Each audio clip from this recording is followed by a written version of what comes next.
오늘 말씀을 보니까 예수님께서 길을 가실 때 날 때부터 맹인된 사람을 발견했다고 그렇게 말씀을 시작하고 있습니다. 그런데 사람들이 이 사람이 눈이 안 보이는 채로 태어난 것이 누구의 죄인가?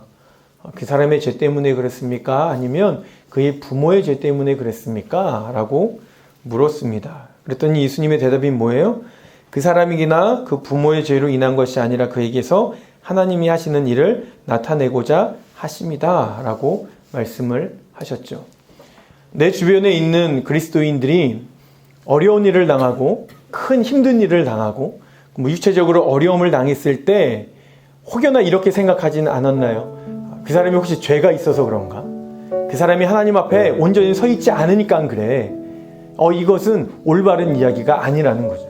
그렇다고 모든 시험을 당하는 이들이 믿음이 있어서라고 이야기할 수는 없지만 분명 성경에 보면 많은 사람들이 죄로 인해서 어려운 상황이 있을 수 있어요.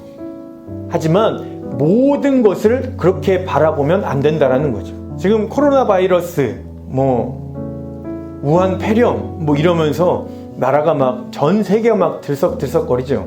그러면 우리가 지금 이 상황 가운데, 이 환경 가운데, 중국을 손가락질하는 것이 아니라, 중국을 욕하고, 중국에 뭐라 그럴 것이 아니라, 이럴 때 믿는 우리는 뭘 하는 것이 맞을까요? 이 어려움을 왜 왔는지, 또 이걸 통해서 우리가 어떤 액션을 취해야 하는지, 어떤 행동을 취하고 어떤 마음을 가져야 하는지를 물어야 된다는 거죠. 그리고 더 나아가서 중국을 위해서 기도하셔야 하는 거예요. 하나님이 이 어려움을 통해서 어떤 일을 주시려고 합니까? 하나님이 어떻게 하시려고 이 전 세계적으로 이런 어려움이 있습니까?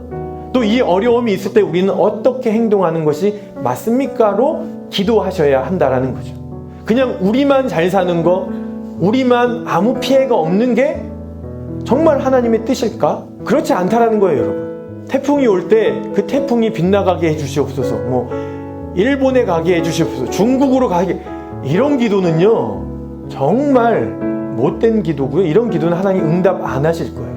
일본으로 갔다면 그거는 우리가 기도해서가 아니라 하나님이 또 다른 뜻이 있는 것이겠죠. 그리고 그래서 이 코로나 바이러스 두려워하지 마십시오, 여러분. 분명히 이 일을 통해서 하나님이 어떤 사인을 주시는 거예요. 여러분 믿음을 좀 간직하셨으면 좋겠어요. 믿음은요 보이지 않는 길을 가는 거예요. 내 앞은 깜깜하지만 보이지 않는 길을 가는 거예요.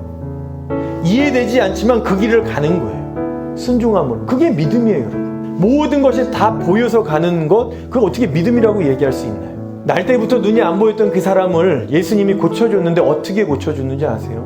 아니, 예수님이 가서 안수를 해주시던가, 아니면 뭐라고 말씀을 해주시던가, 이게 아니라 지금 침대 툭 이렇게 해서 이렇게 해가지고 이렇게 눈에 바르고, 야, 실로암 가서 씻어.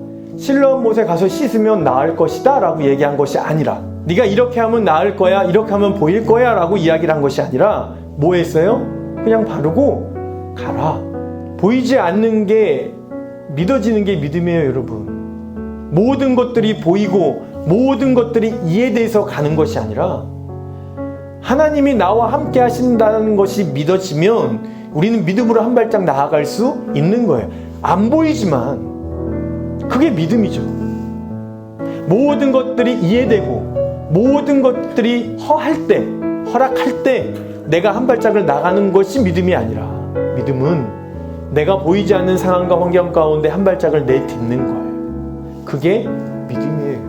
놀라운 것은 뭐냐? 당시 예수를 그리스도로 고백하면요, 그 유대라는 그 유대인의 모임, 그들에게서 쫓겨나는 거예요. 쫓겨난다는 건 뭐예요? 경제적인 생활도 뿐만 아니라 모든 것이 다 단절되는 상황이죠. 그럼에도 불구하고 이 사람은 끝까지 뭐라고 그래요? 예수는 그리스도다. 왜요? 그것을 경험했기 때문에. 내 눈을 직접 띄워준 사람이 예수고 그 사람의 능력으로 내가 지금 눈을 떴다라고 담대하게 말씀을 한다라는 거예요. 그것을 경험한 이 장애를 가지고 있는 이 사람은 끝까지 뭐라 그래요? 예수가 했다. 그리고 결국 어떻게 되나요? 쫓겨나요. 그런데 은혜는 뭐냐면 쫓겨난 그를 예수님이 찾아가요. 여러분 수련회 때 은혜 많이 받으셨어요? 여러분들이 아무리 받았다고 얘기해도 그건 증명될 수 없어요. 정말 은혜 받은 사람은 그 이후에 삶이 바뀌거든요. 그걸로 알 수 있는 거예요. 이번 수련회가 은혜가 됐다, 은혜를 못 받았다의 판결은 3박 4일의 시간이 있는 것이 아니라 3박 4일 그 수련회 이후에 여러분들의 삶을 보면 아, 이번 수련회가 정말 은혜가 됐구나를 알 수 있는 거죠. 여러분들의 마음을 지키시고 하나님이 그때 허락하신 모든 것들을 지키시라는 거예요. 믿음은 뭐라고요?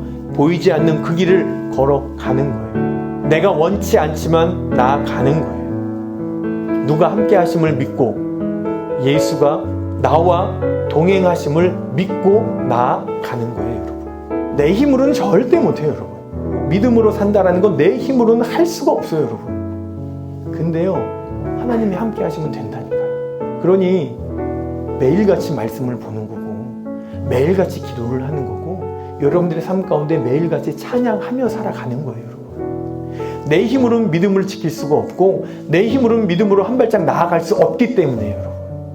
여러분들 안에 있는 성령 하나님을 의지해서 크리스찬답게 살아가길